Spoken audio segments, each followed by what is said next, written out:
달빛 아래 사연 한수 채널 구독자 여러분, 오늘도 시청해주셔서 감사합니다. 행복하고 즐거운 시간 되시길 바라며 오늘의 사연 시작하겠습니다. 한서윤은 퇴근길이 아니었습니다. 야간 긴급 복구 현장에서 막 빠져나온 상태였죠. 사령부 부대 지하 수도관 파열 사고로 새벽 2시까지 장병들을 현장에서 직접 지휘했고 그 여파로 옷은 축축하게 젖어 있었어요. 소매에는 소독약과 기름 냄새가 진하게 배어 있었고 작업복 바지 끝자락에는 진흙이 마르지 않은 채 그대로 붙어 있었습니다.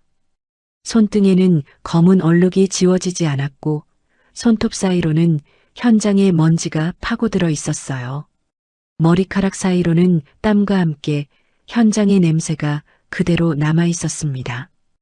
오랜만에 열린 동창회는 도심 한복판 5성급 호텔 연회장이었어요. 유리문을 밀고 들어서는 순간 한서윤은 본능적으로 숨을 죽였습니다. 화려한 샹들리에가 빛을 쏟아내고 대리석 바닥이 반짝이는 공간이었죠.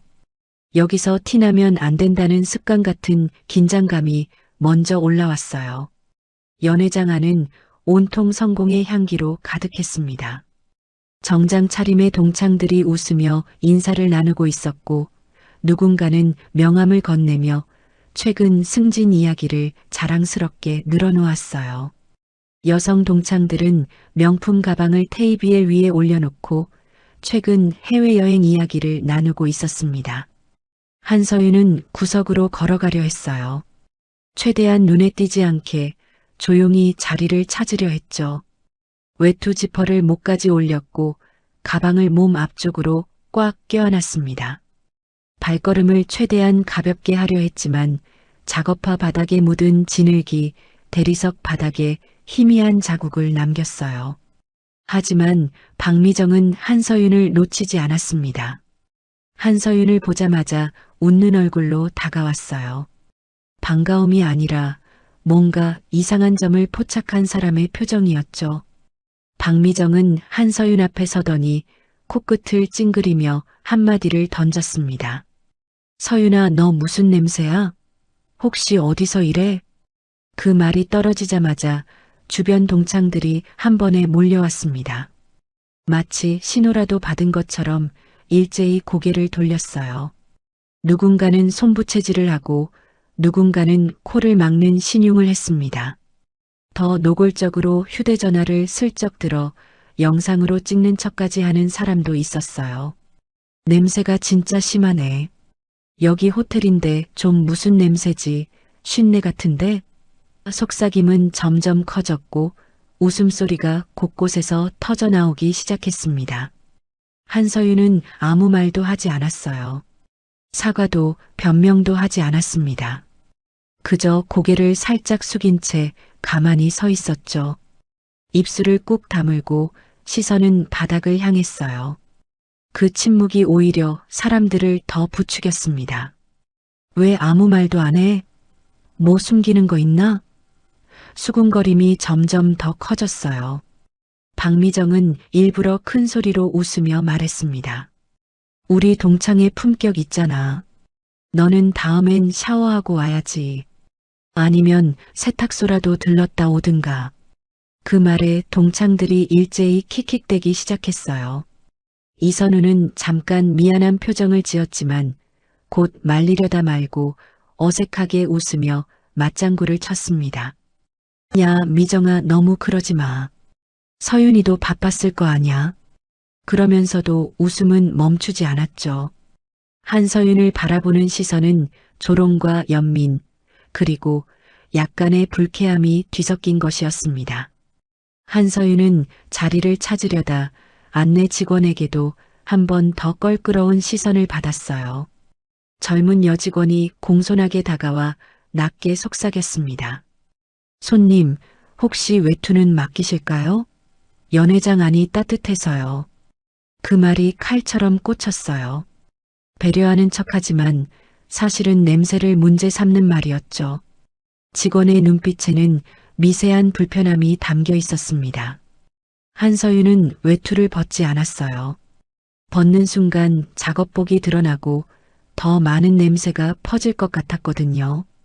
대신 조용히 고개를 저으며 괜찮습니다라고만 짧게 말했습니다. 그리고 구석자리로 걸어가 조용히 앉았죠. 물 한 잔을 천천히 잡고 시선을 테이블 위에 고정했어요. 손가락 끝이 미세하게 떨렸지만 한서윤은 그걸 숨기려 물컵을 더 꽉 쥐었습니다. 그때 박미정이 결정타를 날렸어요. 서윤아, 너 그때도 그랬잖아. 남들 불편하게 만드는 거. 학교 다닐 때도 그랬고. 한서윤의 눈빛이 잠깐 흔들렸습니다.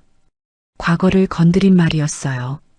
학창 시절 한서윤이 억울하게 누명을 썼던 그 사건.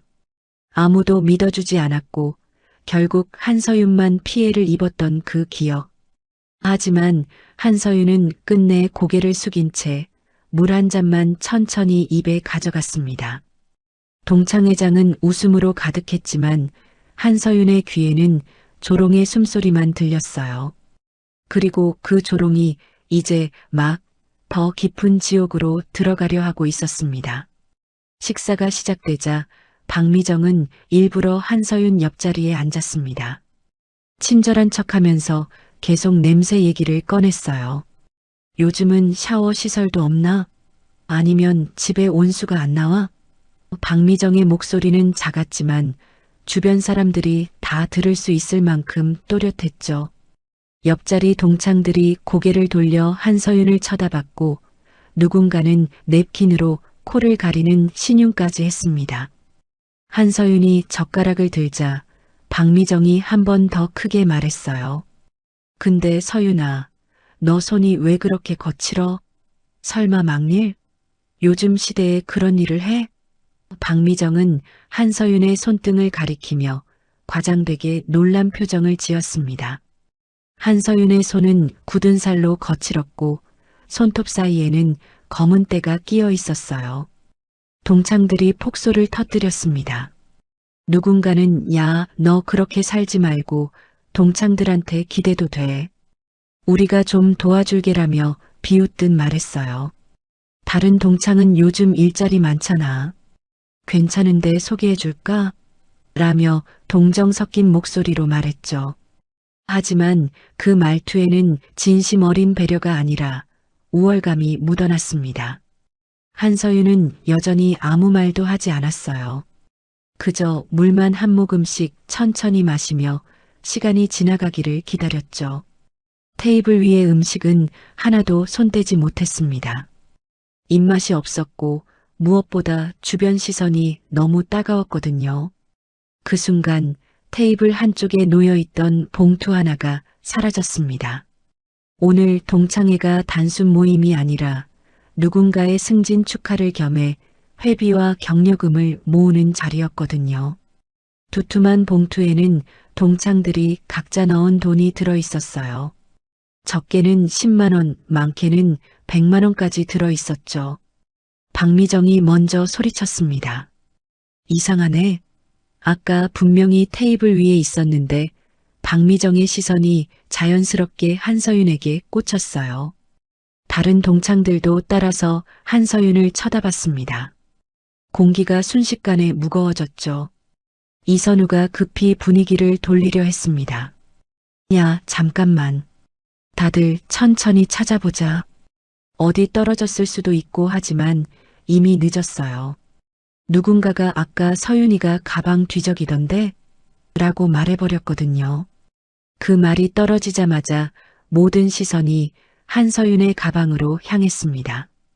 박미정은 바로 연회장 직원에게 소리쳤어요. 여기요. 분실 사고예요. CCTV 확인 가능하죠? 목소리가 크고 날카로워서 연회장 전체가 조용해졌습니다.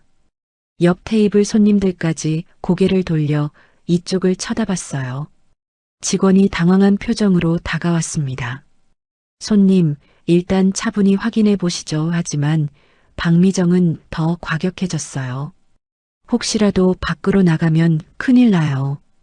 지금 여기서 바로 확인해야 해요. 범인이 도망갈 수도 있잖아요. 박미정은 범인이라는 단어를 일부러 크게 말했습니다. 한서윤은 자리에서 천천히 일어났어요. 그리고 조용히 말했습니다. 그런 거 한 적 없습니다. 목소리는 낮았지만 단호했어요. 하지만 떨리지 않으려 애쓰는 게 보였습니다. 박미정은 그 말이 끝나기도 전에 비웃듯 웃어버렸어요. 그래, 너는 늘 그랬지. 아닌 척? 학교 때도 그랬잖아. 내가 안 했다고 우기다가 결국 들통났었잖아. 과거의 상처를 다시 한번 건드리는 말이었습니다. 연회장 보안 담당자가 다가왔어요. 중년의 남성으로 무전기를 손에 든 채였죠. 손님, 협조 부탁드립니다. 잠시 가방 확인 좀 해도 될까요? 공손한 말투였지만 사실상 명령이었어요. 주변 사람들이 일제히 한서윤을 쳐다봤습니다. 누군가는 휴대전화를 꺼내 슬쩍 영상을 찍기 시작했어요.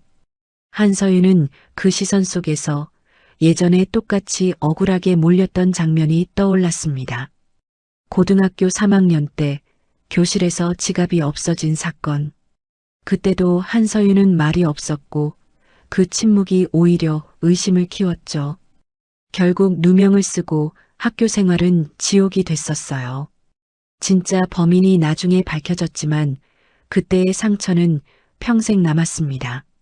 한서윤은 잠깐 눈을 감았어요. 심호흡을 한 번 하고 다시 눈을 떴습니다. 그리고 아주 낮게 마치 혼잣말처럼 말했어요. 이 자리 끝까지 봐야 하니까요. 그 말에는 묘한 여유가 묻어났습니다. 보안 담당자는 한서윤의 가방을 열려고 손을 뻗었어요. 그 순간 한서윤의 손이 딱 멈춰섰습니다. 열지 마세요. 목소리에 힘이 실렸어요. 뭐가 그렇게 숨길 게 있죠?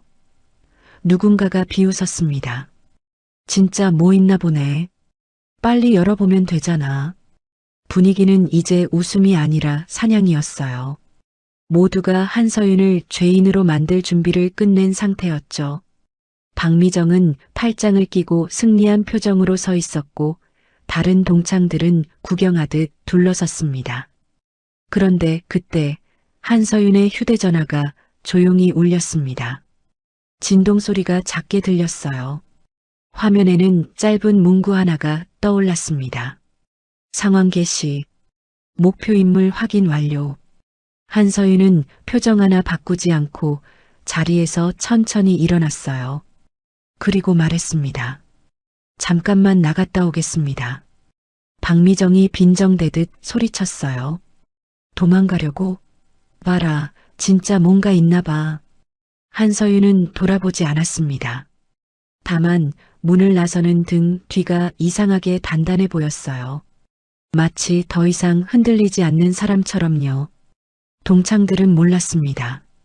한서윤이 오늘 이 자리에 초대받아 온 게 아니라 들어가야만 해서 들어온 것이라는 거요.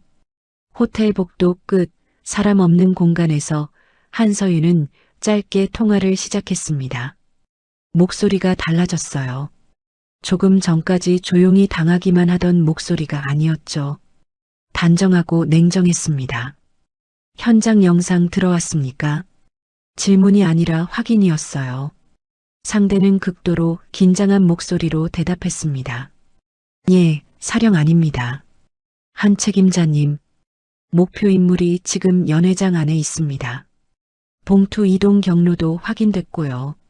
전화 너머로 키보드 두드리는 소리가 들렸어요. 누군가 실시간으로 영상을 분석하고 있었죠. 한서윤은 손을 떨지 않았어요. 오히려 숨을 한번 고르고 외투의 넥라인을 정리했습니다. 거울에 비친 자신의 모습을 잠깐 쳐다봤어요. 지친 얼굴, 거친 손, 그리고 냄새가 배인 옷. 하지만 눈빛만큼은 흔들리지 않았습니다. 한서윤이 확인하는 건 동창의 누명이 아니었어요. 나라 예산을 빼먹는 이권 카르텔의 연결고리였죠. 오늘 동창회는 단순한 모임이 아니라 특정 인물들이 검은 돈을 주고받는 창구였습니다.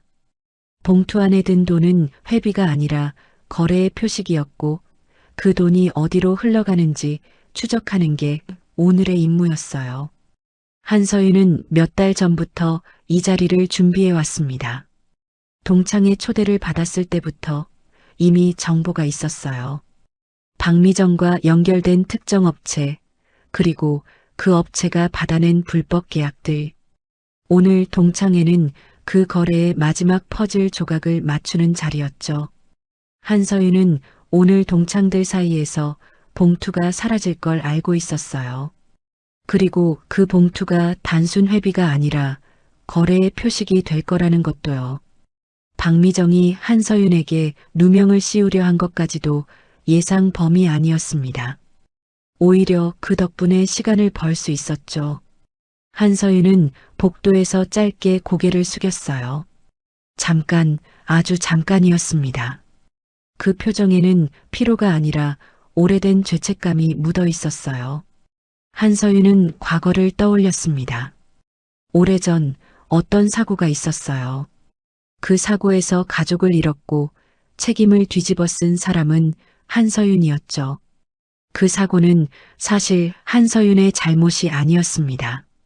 상급자의 잘못된 판단, 부실한 안전 점검, 그리고 은폐하려는 조직의 압력. 하지만 누군가는 책임을 져야 했고 가장 약한 고리였던 한서윤이 그 역할을 맡았어요. 덕분에 누군가는 살아남아 별을 달았고 한서윤은 모든 걸 잃었죠. 그 뒤로 한서윤은 달라졌습니다. 다시는 억울한 사람이 생기지 않게, 다시는 약자가 희생양이 되지 않게 하려고 이 일을 시작했어요. 표면적으로는 복구 현장 책임자였지만 실제로는 국가 차원의 부패를 추적하는 특수 임무를 맡고 있었죠. 한서윤은 가방 속 국화를 꺼내 잠깐 들여다봤습니다. 손끝이 잠깐 떨렸어요. 이 국화는 늘 들고 다니는 물건이었습니다. 누군가를 매번 떠나보낼 때마다 이름도 모르는 사람에게라도 예를 갖추려는 버릇이었죠. 현장에서 죽은 사람들, 사고로 희생된 사람들, 그리고 한서윤이 구하지 못한 사람들을 기억하기 위한 표식이었어요. 한서윤은 국화를 다시 가방에 넣었습니다. 그리고 천천히 심호흡을 했어요. 오늘은 끝낸다. 스스로에게 다짐하듯 중얼거렸죠. 한서윤은 다시 연회장 문 앞에 섰습니다. 문을 열기 직전 잠깐 멈춰 섰어요. 문 너머로 들리는 소리들, 웃음소리, 수군거리는 소리, 그리고 자신을 조롱하는 목소리들. 하지만 이제는 달랐어요. 한서윤은 더 이상 당하는 사람이 아니었습니다. 문을 열자마자 동창들의 시선이 또 꽂혔습니다. 봐라, 돌아왔다. 도망 안 갔네? 뭐 하다 온 거야? 비아냥거리는 목소리들이 쏟아졌어요. 보안 담당자가 다가오며 말했습니다. 손님 협조하셔야 합니다. 가방 확인 부탁드려요. 이번에는 더 단호한 목소리였어요. 그때 한서윤은 가방을 스스로 열어 보여줬습니다. 천천히 당당하게요. 하지만 내부는 동창들의 예상과 달랐어요. 가방 안에는 돈도 귀중품도 없었습니다. 대신 젖은 작업 장갑, 현장 기록용 수첩, 그리고 작은 국화 한 송이가 있었어요. 수첩에는 빼곡하게 현장 기록들이 적혀 있었고 장갑에는 기름때가 묻어 있었죠. 동창들이 잠깐 멈칫했습니다. 뭐야, 이게 다야? 서로 눈치를 보며 당황한 표정을 지었어요. 박미정이 비웃었습니다. 국화는 왜 들고 다녀? 분위기 무섭게. 설마 장례식장이라도 다녀온 거야? 조롱 섞인 웃음이 터져나왔어요. 한서윤이 처음으로 아주 낮게 대답했습니다. 버릇입니다. 그 말에는 더 이상 설명이 없었어요. 박미정은 그 말의 의미를 몰랐습니다. 다른 동창들도 그냥 웃고 넘어갔죠. 하지만 한서윤은 그 국화를 늘 들고 다녔어요. 누군가를 떠나보낼 때마다 현장에서 희생된 사람들을 기억하기 위해서요. 한서윤은 가방을 다시 닫고 조용히 자리에 앉았습니다. 그리고 더 이상 피하지 않았어요. 눈빛이 달라졌습니다. 이제부터 한서윤은 당하는 사람이 아니라 판을 정리하는 사람이 될 준비를 끝냈어요. 동창들은 몰랐습니다. 지금 이 순간 연회장 밖에서 여러 팀이 움직이고 있다는 거요. 그리고 오늘 밤 이 자리의 진짜 주인공이 누구인지 곧 밝혀질 거라는 거요. 연회장 밖에서 갑자기 소란이 일어났습니다. 직원들이 우왕좌왕하고 안내팀이 급하게 뛰어다녔어요. 잠시 동선 비켜주셔야 합니다. 중요한 손님이 오십니다. 직원들의 목소리가 긴장으로 떨렸죠. 박미정은 괜히 으스대며 말했습니다. 뭐야, 여기 오늘 누가 오나 봐? 역시 5성급 호텔은 다르네. 우리도 덕 좀 보는 거 아냐? 다른 동창들도 웃으며 고개를 끄덕였어요. 누군가는 옷매무새를 고쳤고 누군가는 휴대전화를 꺼내 사진 찍을 준비를 했죠. 문이 천천히 열렸습니다. 먼저 정장 차림의 수행원 4명이 들어섰어요. 검은색 정장에 선글라스를 낀 그들의 걸음은 정확했고 눈빛은 날카로웠습니다. 주변을 훑는 시선이 마치 경계태세를 갖춘 것 같았어요. 뒤이어 3스타 장성 3명이 들어섰습니다. 정도현, 오세훈, 강현수. 가슴팍에 달린 별이 조명을 받아 반짝였어요. 단정한 걸음, 눈빛 하나로 주변을 정리하는 분위기였죠. 세 사람의 존재감만으로도 연회장 공기가 달라졌습니다. 동창들이 술잔을 들다 말고 얼어붙었어요. 누군가는 벌떡 일어나 허리를 굽혔고 누군가는 그대로 자리에서 굳어버렸죠. 장군님? 여긴 왜 떨리는 목소리로 누군가 중얼거렸습니다. 그런데 3스타들은 박미정 쪽을 보지 않았어요.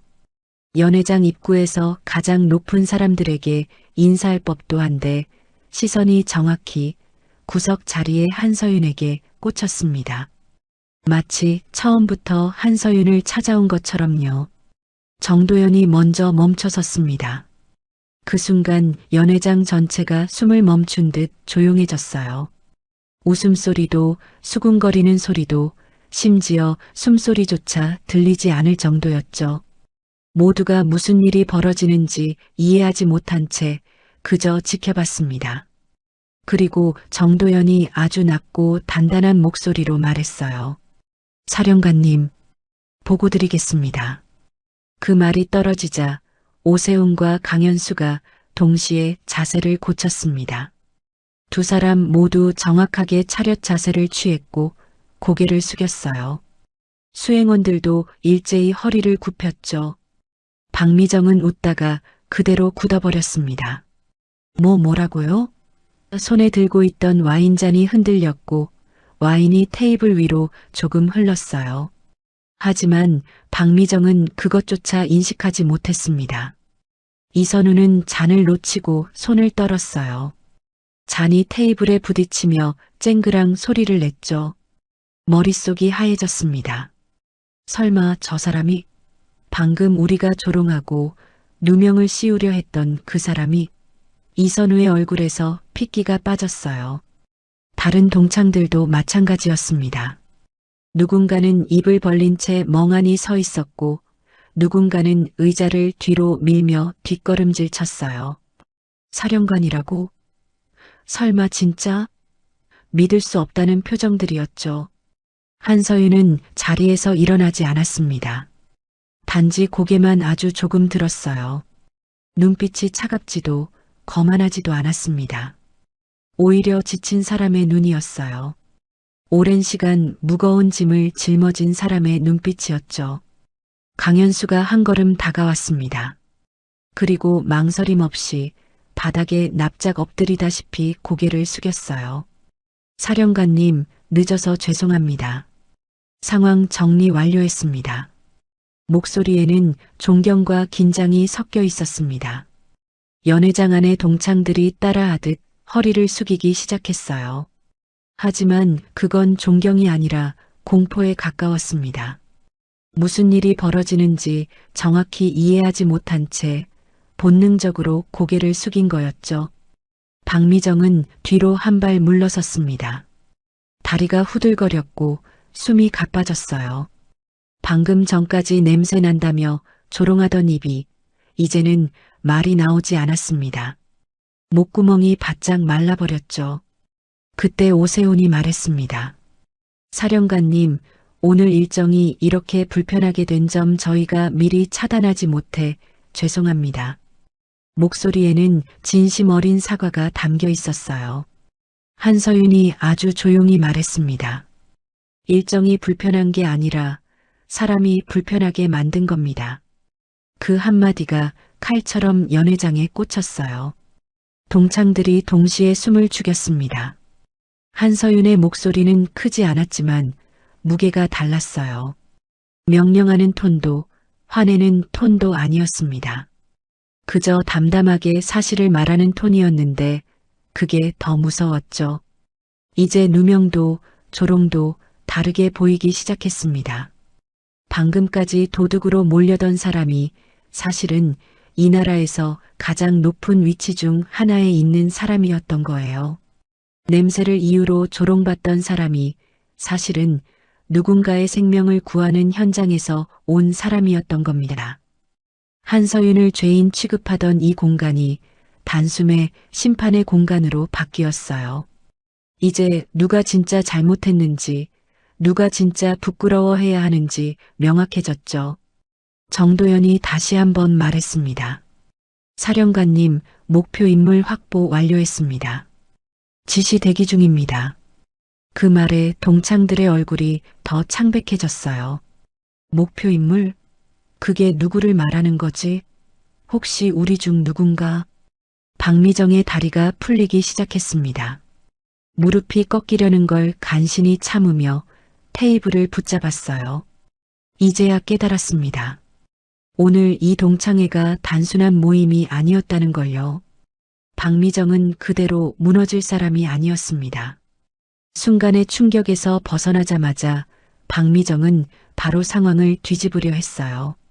장군님들이 착각하신 거 아니에요? 목소리가 떨렸지만 최대한 당당한 척 말했죠.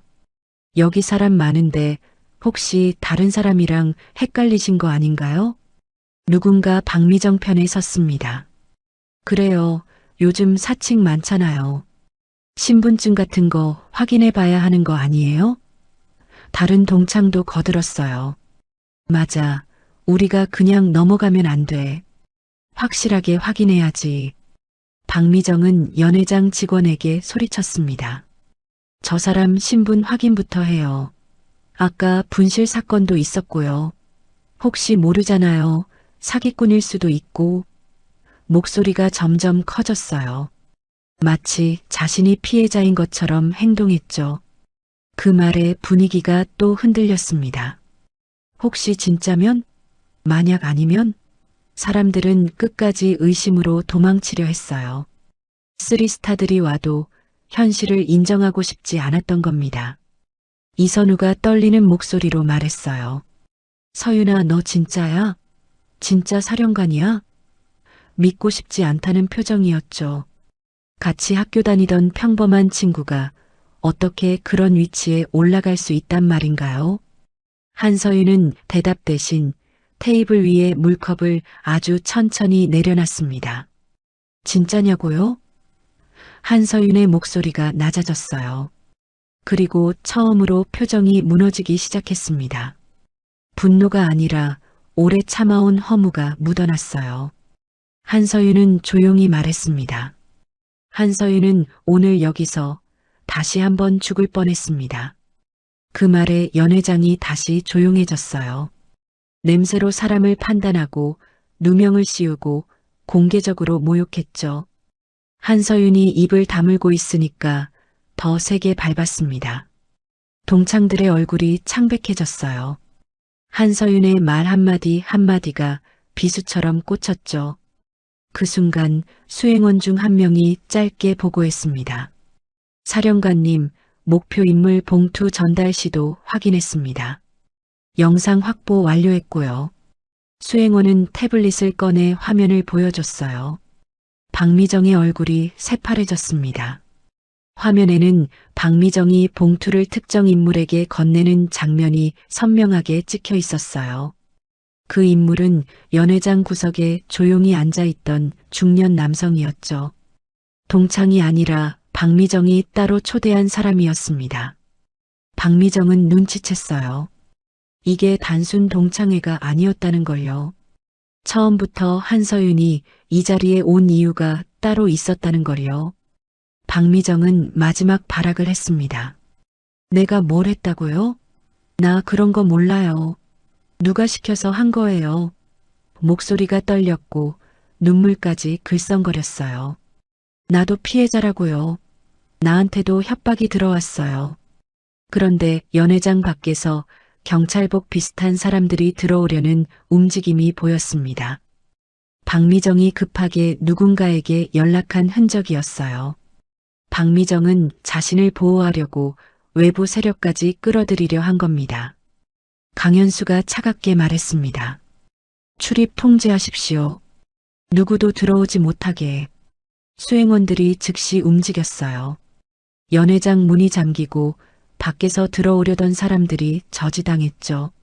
상황은 더 최악으로 치달았습니다. 연회장은 한순간에 충돌 직전에 전장이 됐어요.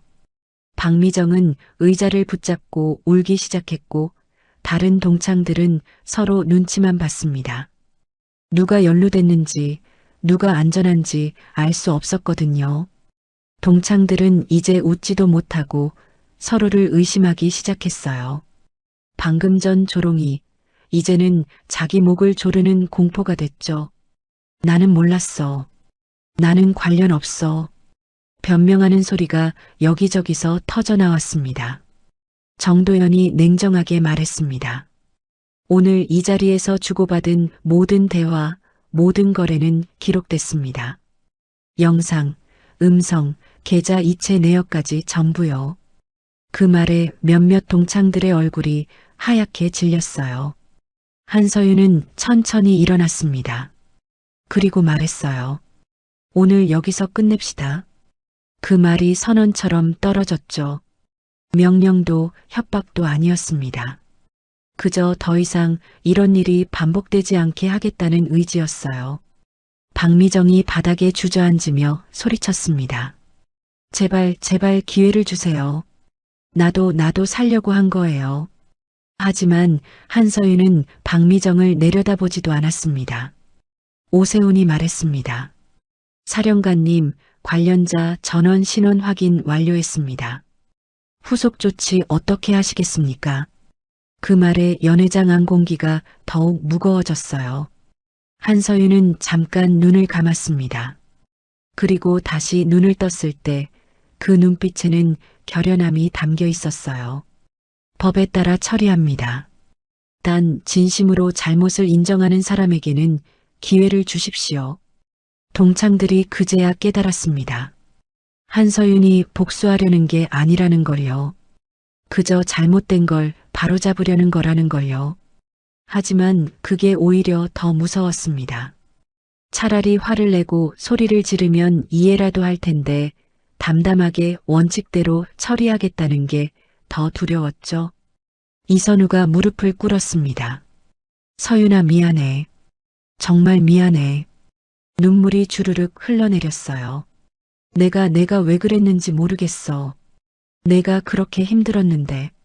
한서윤은 이선우를 내려다봤습니다. 그리고 아주 낮게 말했어요. 미안하다는 말보다 앞으로 어떻게 살 건지가 중요합니다. 그 말이 이선우의 가슴을 찔렀죠. 연회장은 이제 완전히 심판의 장이 됐습니다. 그리고 그 중심에 한서윤이 서 있었어요. 더 이상 조롱받는 사람이 아니라 정의를 세우는 사람으로요. 한서윤은 동창들 앞에서 공개적으로 설명하지 않았습니다. 대신 수행원에게 짧게 지시했어요. 현장 보고부터. 목소리는 여전히 낮았지만 명확했죠.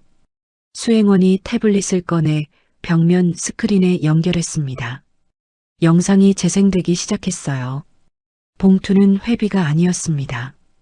특정 업체, 특정 인물에게 흘러가는 검은 돈의 표식이었죠. 영상에는 박미정이 봉투를 건네는 장면뿐만 아니라 그 돈이 어떤 경로로 이동했는지까지 상세하게 나와 있었어요.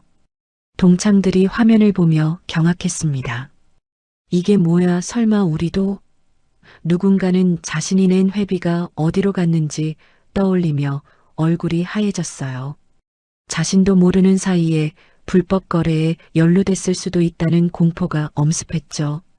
화면에는 더 많은 증거가 나왔습니다. 계좌 이체 내역, 문자 메시지, 그리고 특정 공사 입찰과 관련된 문서들. 박미정뿐만 아니라 연회장 구석에 앉아있던 중년 남성, 그리고 몇몇 동창들의 이름도 등장했어요.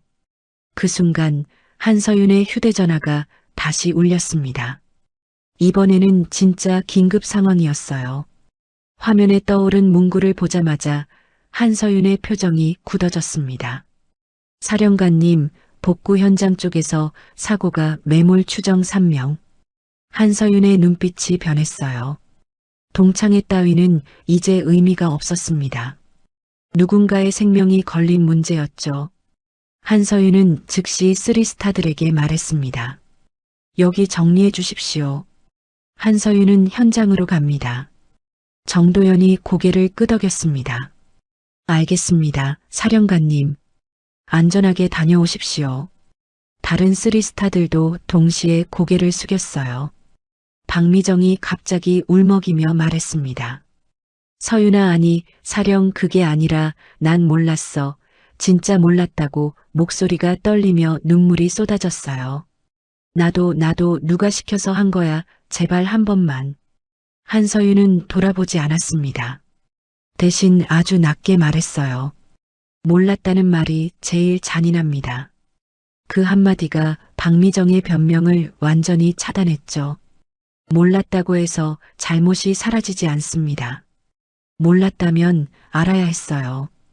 연회장 문을 나서기 직전 한서윤은 가방 속 국화를 꺼냈습니다. 손끝이 잠깐 떨렸어요. 동창들이 그 모습을 지켜봤죠. 아까는 조롱하던 그 국화였는데 이제는 그 의미가 다르게 다가왔습니다. 한서윤의 과거가 스쳐 지나갔어요. 한서윤은 오래전에 어떤 사고에서 가족을 잃었습니다. 아버지와 남동생이었죠. 지하 공사 현장 붕괴 사고였어요. 그날 한서윤도 현장에 있었습니다. 막내 기술자로 안전 점검을 담당했었죠.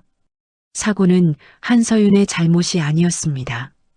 상급자가 안전 기준을 무시하고 공사를 강행했고 부실한 자재를 사용했어요.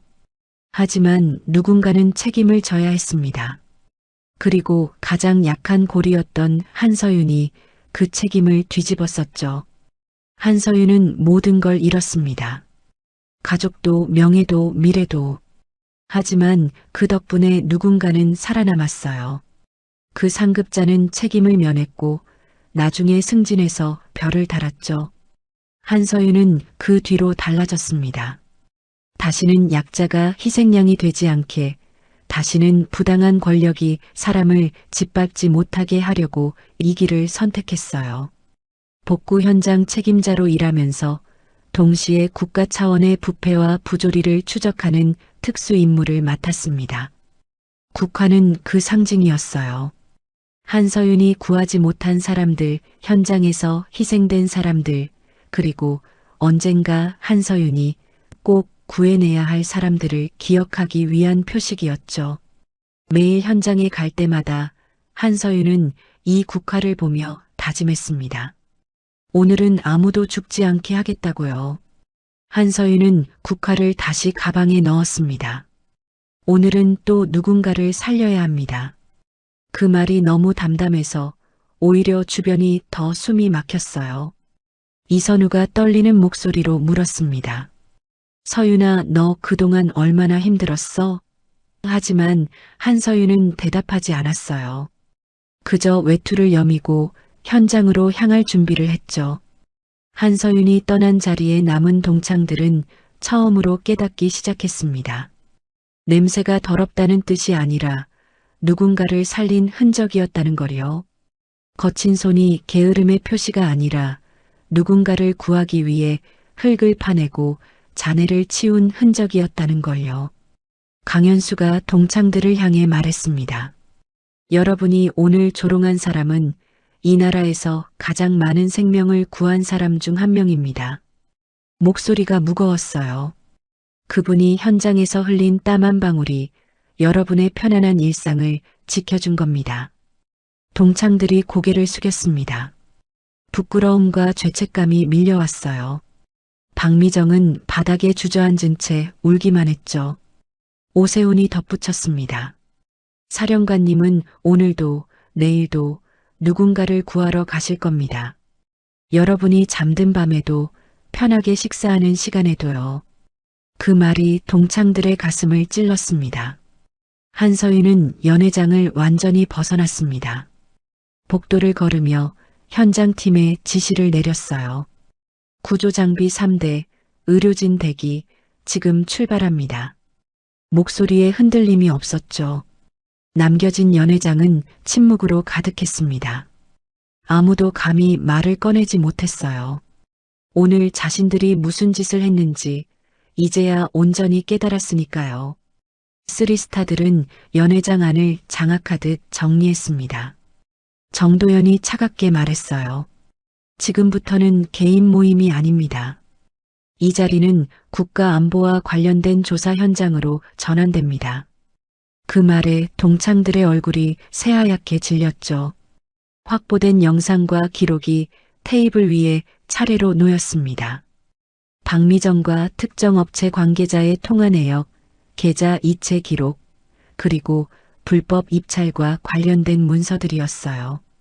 동창들 중 몇 명은 이미 얼굴이 하얘졌고 누군가는 의자에서 일어나려다가 다리에 힘이 풀려 다시 주저앉았습니다. 박미정은 무릎이 풀려 바닥에 완전히 주저앉았어요.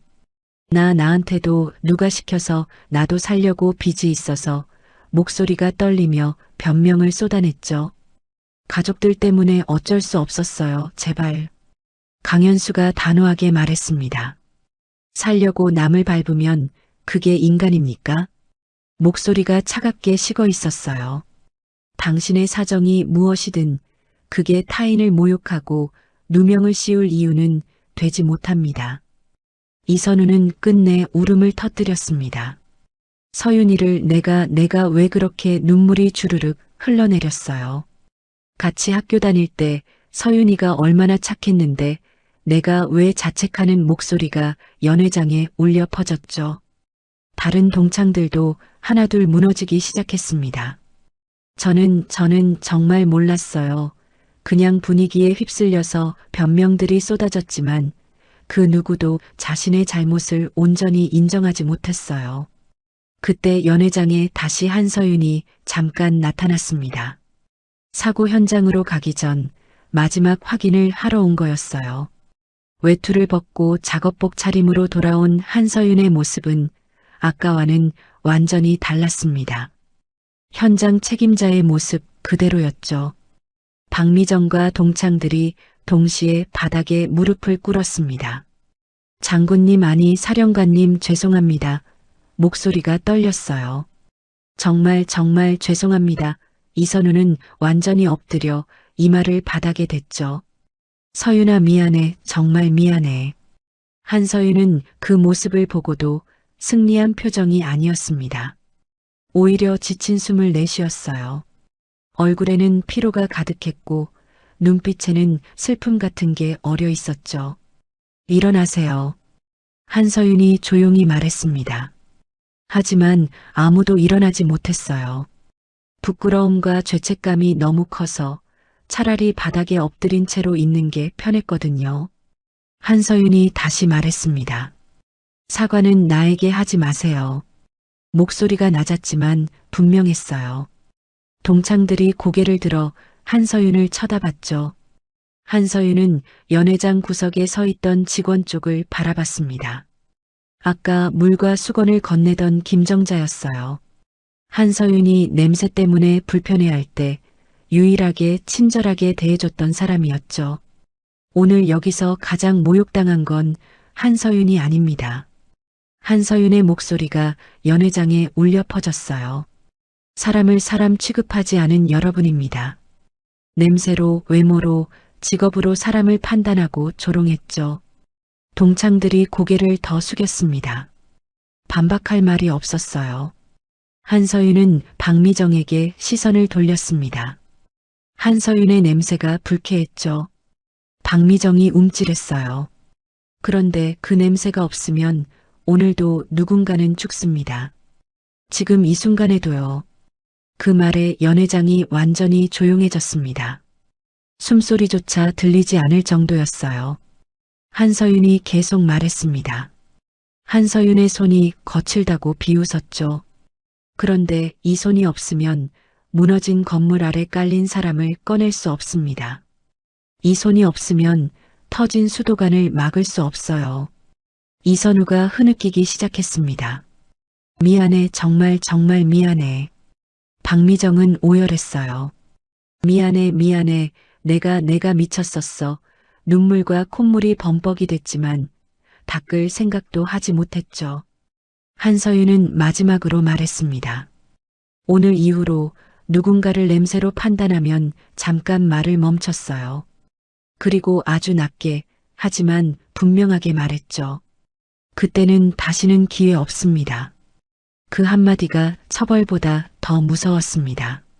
한서윤의 품격이 동창들의 자존심을 완전히 꺾어 놓았어요. 화를 내거나 소리를 지르는 게 아니라 조용하고 담담하게 사실을 말하는 게 오히려 더 가슴에 박혔죠. 쓰리스타들이 동시에 다시 한번 고개를 숙였습니다. 사령관님 가시죠. 현장에서 기다리고 있습니다. 정도연의 목소리에는 존경이 묻어났어요. 한서윤은 조용히 고개를 끄덕였습니다. 그리고 동창들을 마지막으로 한번 쳐다봤어요. 오늘 일은 기억하세요. 그리고 앞으로 어떻게 살지 선택하세요. 한서윤은 연회장을 나갔습니다. 뒷모습은 피곤해 보였지만 걸음은 흔들리지 않았어요. 작업복 차림의 그 뒷모습이 그 어떤 화려한 정장보다 멋있어 보였죠. 남겨진 동창들은 한참 동안 아무 말도 하지 못했습니다. 김정자가 조용히 물을 가져다 놓으며 말했어요. 손님들 오늘 정말 큰 실수를 하셨어요. 목소리가 떨렸죠. 저런 분을 어떻게... 이선우가 고개를 들었습니다. 우리가 정말 잘못했어요. 돌이킬 수 없을 만큼. 박미정은 여전히 바닥에 앉아 울고 있었어요. 이제 와서 후회해봤자 소용없다는 걸 알았지만 눈물은 멈출 수 없었죠. 쓰리스타들이 정리를 시작했습니다. 관련자들은 별도로 조사받게 될 겁니다. 나머지 분들은 오늘 일을 교훈으로 삼으시기 바랍니다. 오세훈의 말이 끝나자 수행원들이 증거 자료들을 챙기기 시작했어요. 동창들은 알게 됐습니다. 강한 사람이 아니라 가장 아픈 사람이 가장 강해질 수 있다는 거요. 그리고 진짜 품격은 화려한 옷이나 지위가 아니라 고통 속에서도 원칙을 지키는 데서 나온다는 거요. 며칠 뒤 동창회 단체방에 글 하나가 올라왔습니다. 박미정이 올린 글이었어요. 그날의 조롱을 사과합니다. 우리가 틀렸습니다. 한서윤 동창에게 용서를 구합니다. 글은 짧았지만 진심이 담겨 있었죠. 댓글로 다른 동창들도 하나둘 사과를 올리기 시작했습니다. 저도 정말 죄송합니다. 그날 함께 웃었던 제 모습이 부끄럽습니다. 서윤아, 미안해. 내가 용서하지 않아도 괜찮아. 다만 내가 잘못했다는 건 알아줬으면 해. 사과의 글들이 이어졌어요. 동창들은 처음으로 누군가를 평가하는 말을 지웠습니다. 단체방 이름도 바뀌었어요. 이 학번 동창회에서 서로 존중하는 이 학번으로요. 그리고 한서윤이 일하는 복구 현장에 익명으로 기부가 이어졌습니다. 이선우는 직접 현장을 찾아갔어요. 안전모를 쓰고 작업복을 입은 한서윤의 모습을 멀리서 지켜봤죠. 한서윤은 인부들과 함께 무너진 건물 잔해를 치우고 있었습니다. 땀이 뚝뚝 떨어지고 손에는 흙이 묻어 있었어요. 하지만 그 모습이 그 어느 때보다 빛나 보였습니다. 이선우는 다가가지 못했어요. 차마 얼굴을 마주할 용기가 나지 않았죠. 대신 현장 사무실에 편지 한 통을 남기고 돌아섰습니다. 서윤아, 나는 내가 용서해 주길 바라지 않아. 다만 앞으로 내가 하는 일을 응원하고 싶어. 그리고 나도 제대로 된 사람으로 살아볼게. 김정자는 한서윤에게 작은 손편지를 전했습니다. 호텔 연회장에서 일하는 그녀는 그날 이후 한서윤의 연락처를 수소문에서 찾아냈어요.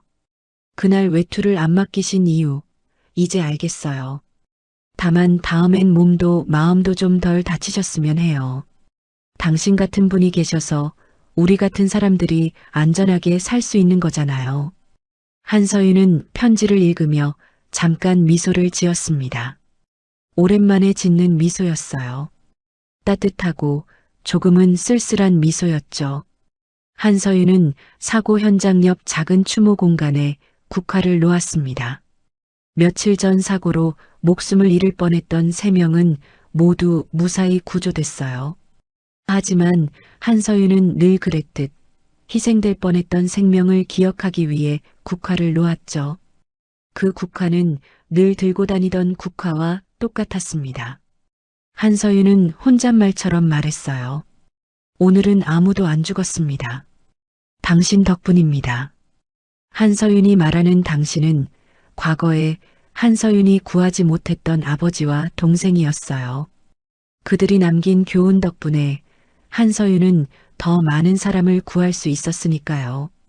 쓰리스타들이 뒤에서 조용히 서 있었습니다. 그 누구도 말을 먼저 하지 않았어요. 한서윤의 시간을 방해하고 싶지 않았거든요. 정도현, 오세훈, 강현수 모두 고개를 숙인 채 한서윤의 뒷모습을 지켜봤습니다. 한서윤은 마지막으로 동창의 연회장 영상을 떠올렸어요. 냄새로 사람을 재단하던 얼굴들, 누명을 씌우려던 시선들, 그리고 결국 납작 엎드리며 사과하던 모습들. 한서윤은 그들을 벌하지 않았습니다. 법적으로 처리해야 할 사람들은 처리됐지만 나머지는 기회를 줬어요. 한서윤은 복수보다 사람이 바뀌게 만드는 걸 선택했죠. 그게 더 어렵지만 더 의미 있는 일이라고 믿었으니까요. 며칠 뒤 한서윤은 다시 현장으로 향했습니다. 새벽 5시, 아직 해가 뜨기 전이었어요. 작업복을 입고 안전모를 쓰고 작업 장갑을 끼웠죠.